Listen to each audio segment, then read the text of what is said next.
નમસ્કાર, હું ડોડિયા નિર્માતા. આજે હું હાલ ધોરણ 8માં અભ્યાસ કરું છું. આજે હું તમને આપત્તિઓના પ્રકારો વિશે થોડું કહીશ. કુદરતી આપત્તિ. જે આપત્તિ માટે કુદરતી બળો કે સંજોગો કારણભૂત હોય તેને કુદરતી આપત્તિ કહે છે. જેની પૂર્વાગ્રહ શક્ય હોય તેવા પૂર, વાવાઝોડું, મહામારી, સુનામી અને તીડ પ્રકોપ.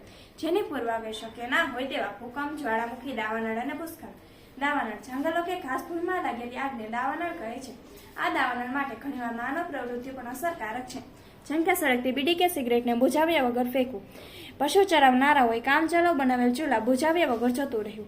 જંગલોમાં પસાર થતી વીજળી કે ગેસની લાઇનમાં અકસ્માત થવું જેવા વગેરે કારણો જવાબદાર છે.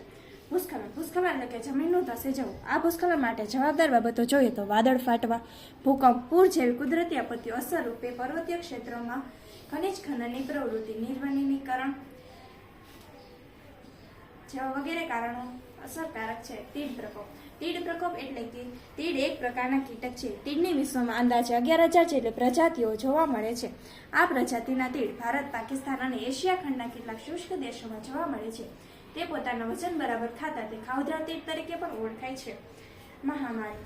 ઘણા વ્યાપક વિસ્તારોમાં અનેક લોકો રોગનો ભોગ બને તે પરિસ્થિતિને મહામારી કહે છે.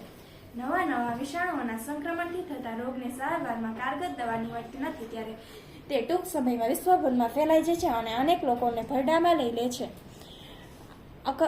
ઔદ્યોગિક અકસ્માત.